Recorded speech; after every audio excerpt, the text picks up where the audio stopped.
U20 World Team Trials champion, you're in the Worlds. Take us through that final series against Kannon Webster. What went well to get that win? Yeah, so Kannon's super solid opponent. You know, the hand fight's always hard with him. Wrestled him back at the open.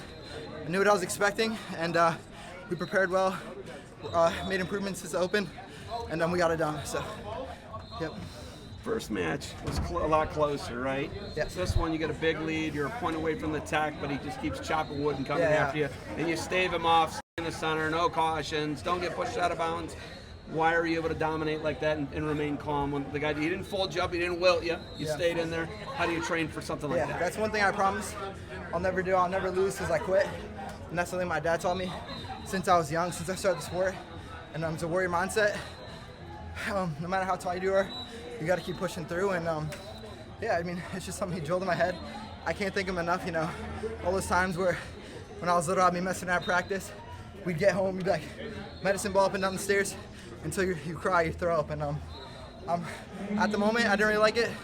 But now, representing the USA at the U20 World Teams and going to Spain is definitely, it's surreal. I mean, I'm blessed. What was the mindset going into today and now into Worlds?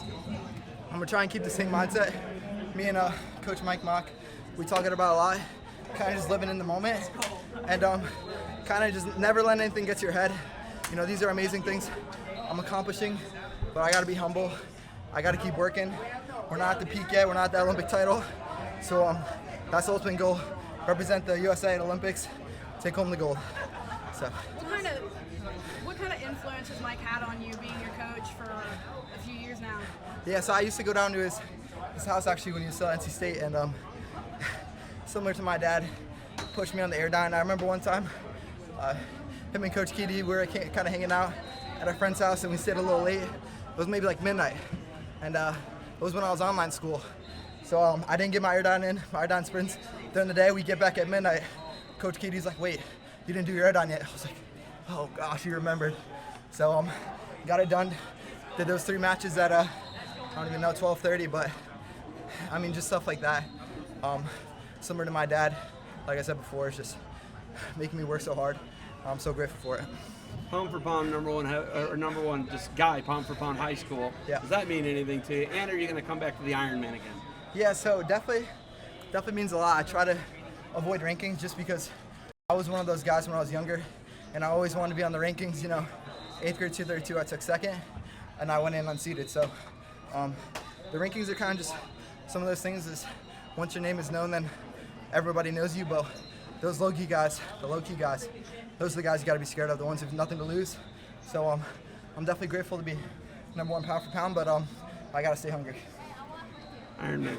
Oh yeah, if my team goes, I'm definitely going to go, but that's up to my high school coaches to decide. But unfortunately, I've had kind of bad luck there. 2 final matches, 2 dislocated joints, so it's not a fun tournament for me, but if we go, I'm not going to shy out. You won. So I tore my labrum that match against ankle. So it was. But you won. I did win, but at a my cost. body, yeah, at a cost. Right now, I'm just worried about longevity. So much winning, and the journey to get to that Olympic goal, like I said before, is what's important for me.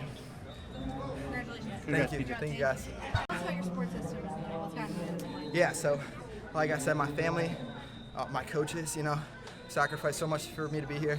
My dad's retired now, but he drives me an hour every day. And of course, my apparel sponsor, Team Takedown, definitely blessed to have them, and their support has been amazing, opening new doors for me, and I'm looking forward to working with them in the future.